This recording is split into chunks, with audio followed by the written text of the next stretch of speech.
দেশের সামগ্রিক অর্থনৈতিক অবস্থা এখন স্থিতিশীল আছে। রাজনীতি স্থিতিশীল থাকলে অর্থনীতি সামনে আরও ভালোভাবে চলবে বলেছেন বাংলাদেশ ব্যাংকের গভর্নর আহসান এইচ মনসুর। দুপুরে মাইক্রো ক্রেডিট রেগুলেটরি অথরিটি উদ্যোগে গ্রামীণ দরিদ্র জনগোষ্ঠীর কাছে ব্যাংকের অর্থ সহজে পৌঁছে দেওয়ার উদ্দেশ্যে টাঙ্গাইল MFI ব্যাংক লিঙ্কেজ বিষয়ে আঞ্চলিক সেমিনারে প্রধান অতিথির বক্তব্যে তিনি এসব কথা বলেন।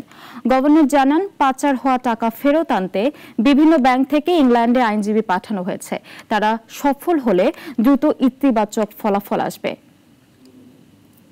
ইংল্যান্ডে তো আমাদের লয়াররা আমরা পাঠিয়েছি ব্যাংকের থেকে, বিভিন্ন ব্যাংক থেকে। তারা সাইফুজ্জামান এবং বেক্সিম গ্রুপের অ্যাসেটের যে ক্লেমটা এস্টাবলিশ করার চেষ্টা করছে। যদি এটা সাকসেসফুলি হয় তাহলে হয়তো আমরা খুব দ্রুত কিছু পজিটিভ রেজাল্ট দেখতে পারবো।